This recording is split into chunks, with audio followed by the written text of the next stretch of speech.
On a June evening in 1957, a woman in Decatur, Illinois carried 2 glasses of iced tea out to her front porch at exactly 6:30 and set one of them on the railing without being asked. Her neighbor from 3 doors down was already on her way across the lawn. Nobody had called ahead.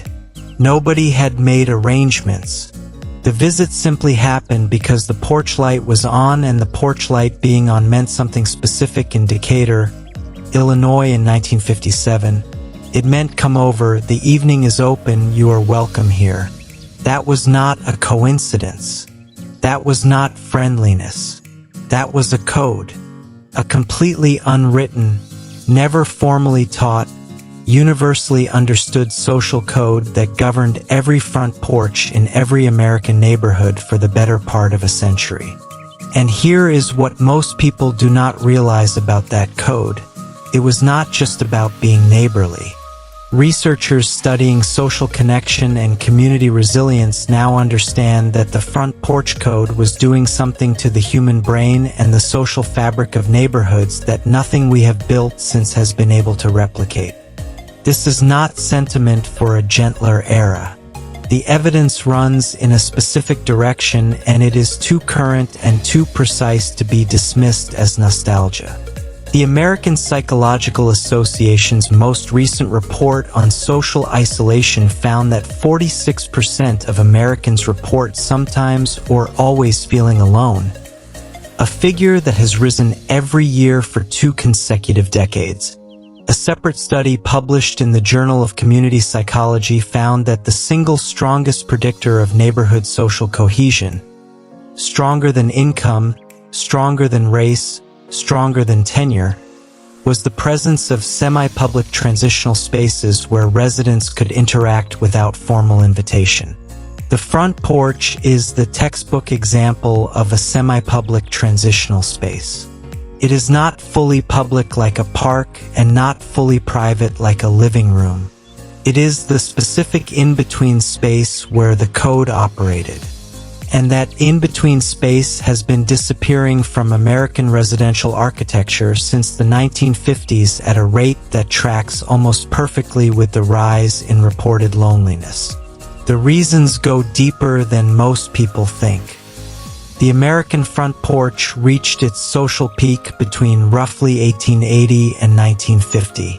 It was not a decorative feature.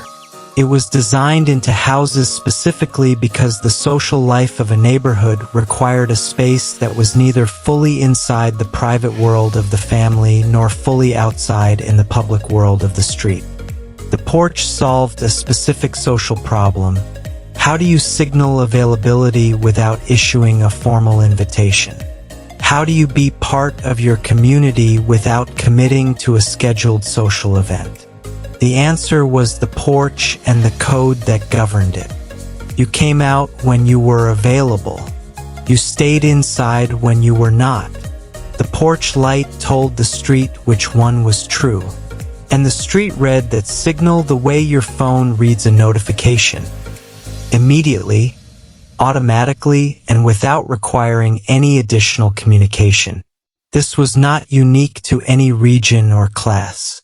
From the shotgun houses of New Orleans to the Victorian terraces of Cincinnati to the craftsman bungalows of Pasadena, the front porch was the one architectural feature that cut across income levels and building styles because the social function it served was universal.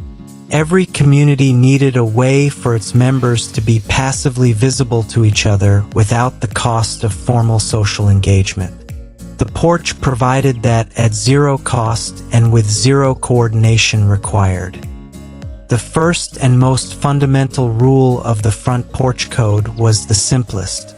If the porch light was on in the evening, the household was available for company. If it was off, they were not. No phone call required. No text message. No checking someone's status.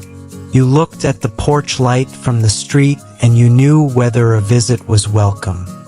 The second rule governed how a neighbor approached a porch that was clearly occupied. You did not walk directly up to the porch steps and start talking. You paused at the edge of the property, at the gate if there was one, at the end of the path if there was not, and you made your presence known from there. A wave, a greeting called across the distance.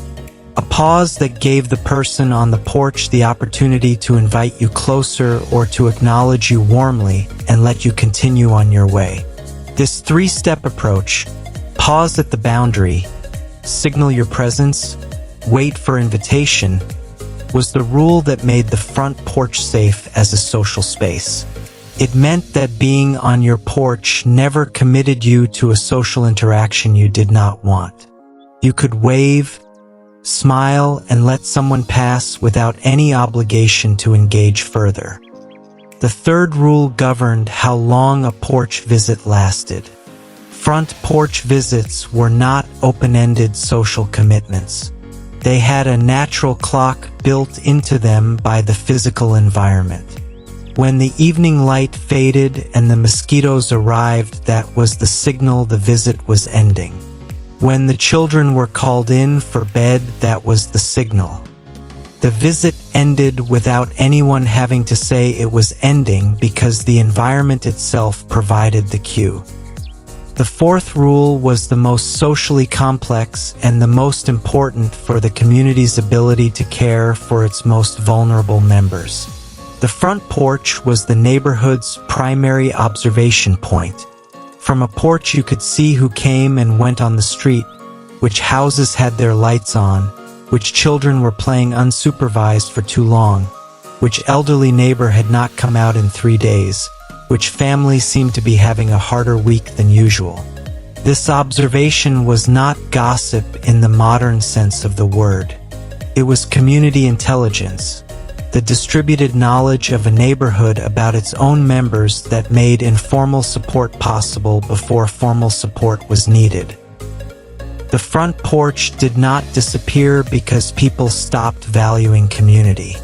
It disappeared because the house was turned around.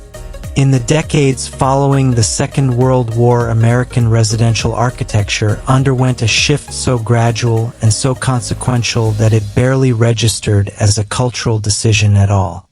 It registered as a practical one. The automobile required a garage. The garage required a driveway. The driveway came off the street.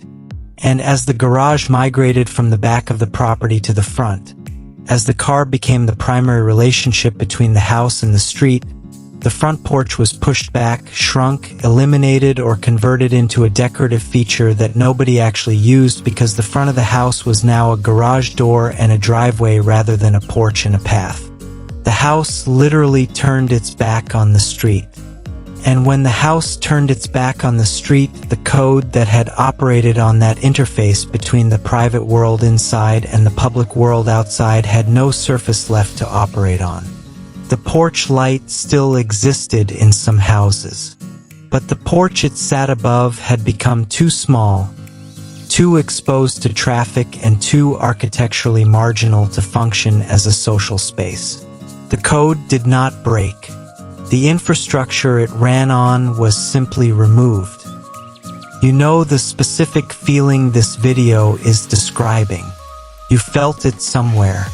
On a grandparent's street where the evenings had a particular quality of openness, where people were simply visible to each other in the warm air, where a wave from a porch was a small but genuine confirmation that you existed and were recognized and were part of something.